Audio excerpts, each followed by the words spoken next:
प्यारे दोस्तों, अस्सलाम वालेकुम। आप देख रहे हैं इरफानी वर्ल्ड यूट्यूब चैनल और मैं हूं मोहम्मद इरफान। झारखंड बैरिस्टर असदुद्दीन ओवैसी ने कर डाला भयंकर चैलेंज, बड़ा चैलेंज। जिस चैलेंज के बाद दोस्तों लोग सोचने पर मजबूर हो गए हैं कि आखिर असदुद्दीन ओवैसी ने ऐसा चैलेंज क्यों किया।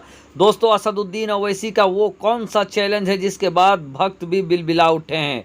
असदुद्दीन ओवैसी ने ये चैलेंज को किसको किया है दोस्तों, क्यों किया है असदुद्दीन ओवैसी ने चैलेंज, और ज्ञान वापी मस्जिद के ऊपर बैरिस्टर असदुद्दीन ओवैसी ने खुल्लम खुल्ला कौन सी बात कह दिया है जिसके बाद मच गया है एक बार फिर से हड़कंप। तो दोस्तों पूरी बात आपके सामने रखने जा रहे हैं, पूरी जानकारी आपको देने जा रहे हैं। लेकिन उससे पहले आपसे रिक्वेस्ट करना चाहते हैं दोस्तों, अगर आपको भी ये लगता है कि ज्ञान वापी मस्जिद में जो कुछ हो रहा है वो नहीं होना चाहिए तो आप ज़रूर कमेंट करें नीचे दोस्तों। ऐसे हालत में जबकि देश में एक कानून 1991 मौजूद है। प्यारे दोस्तों, चैनल को सब्सक्राइब नहीं किया है तो जल्दी से चैनल को कर लीजिए सब्सक्राइब, बेल के बटन को कर दीजिए ऑन और ऑल नोटिफिकेशन के ऑप्शन को दबा ले। एक और मस्जिद निशाने पे है, एक और मस्जिद तबाही के कगार में खड़ा हो गया है, एक और मस्जिद अदालत के लफड़े में फंस चुका है, एक और मस्जिद में अदालत में मामला चला गया है, एक और मस्जिद में हिंदू मुस्लिम होना शुरू हो गया है, एक और मस्जिद में प्रशासन की नज़र आ गई है। वो कौन सा मस्जिद है दोस्तों? वो है काशी विश्वनाथ से जुड़ा ज्ञान वापी मस्जिद।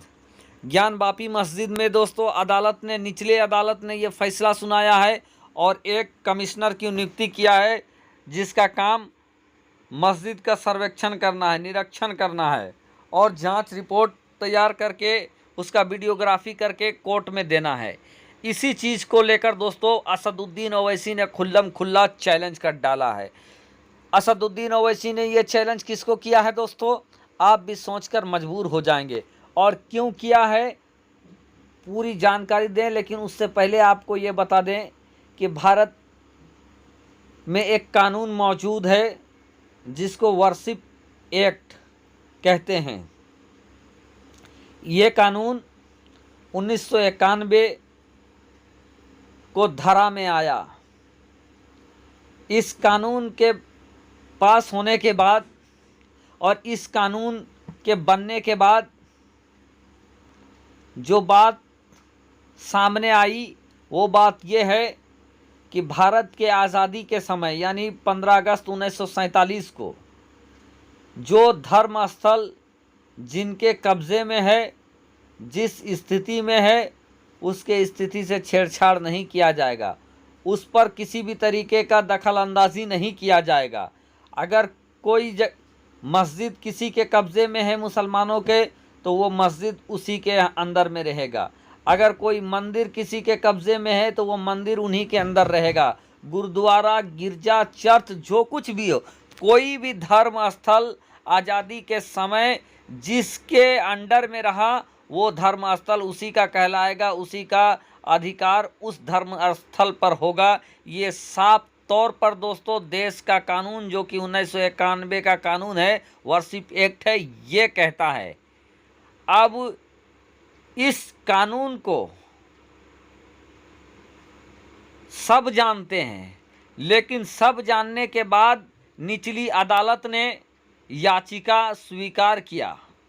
इसी को लेकर दोस्तों बैरिस्टर असदुद्दीन ओवैसी ने खुल्लम खुल्ला ये बातें कही है कि जिस कानून सुप्रीम कोर्ट का ऑर्डर है और जो कानून देश के संविधान का हिस्सा है, देश में जो कानून राइज है, उस कानून के विरुद्ध याचिका निचली अदालत कैसे ले सकती है। बैरिस्टर असदुद्दीन ओवैसी का जो वीडियो वायरल हो रहा है उसमें असदुद्दीन ओवैसी एबीपी को साफ तौर पर बयान देते हुए ये कहते हैं कि जब देश में कानून बना हुआ है तो उसके खिलाफ निचली अदालत को याचिका स्वीकार ही नहीं करनी चाहिए। जिस अदालत ने कमेटी का गठन किया है उनको सबसे पहले तो मस्जिद के खिलाफ याचिका ही स्वीकार नहीं करना चाहिए, बल्कि याचिका को खारिज कर देना चाहिए, निरस्त कर देना चाहिए। लेकिन ऐसा नहीं हुआ। तो मैं देश के कानून और देश के सरकार, अब दोस्तों सरकार कौन है, मोदी जी हो या उत्तर प्रदेश के योगी आदित्यनाथ, सीधे तौर पर इनका कहना है कि देश में जो कानून बना है उस कानून को अमल में लाने का जिम्मा देश की जो सत्तारूढ़ पार्टी होती है उसको होती है। और ऐसे में जब देश के अंदर 1991 का वर्शिप एक्ट मौजूद है तो इस चीज़ को अमल में लाने का पूरा दारोमदार और पूरा कर्तव्य जिम्मेदारी भारत सरकार को है। तो भारत सरकार इस पूरे मामले पर रोक लगाए, नहीं तो वो खुल्लम खुल्ला ये बात कहे। मैं उनको चैलेंज देता हूं कि भारत सरकार ये खुल्लम खुल्ला बोले कि वो 1991 के कानून को मानती है या नहीं मानती है, और अगर मानती है तो जो उसके विरुद्ध में जो काम हो रहा है उस पर रोक लगाए या रोक लगाने के लिए याचिका दायर किए।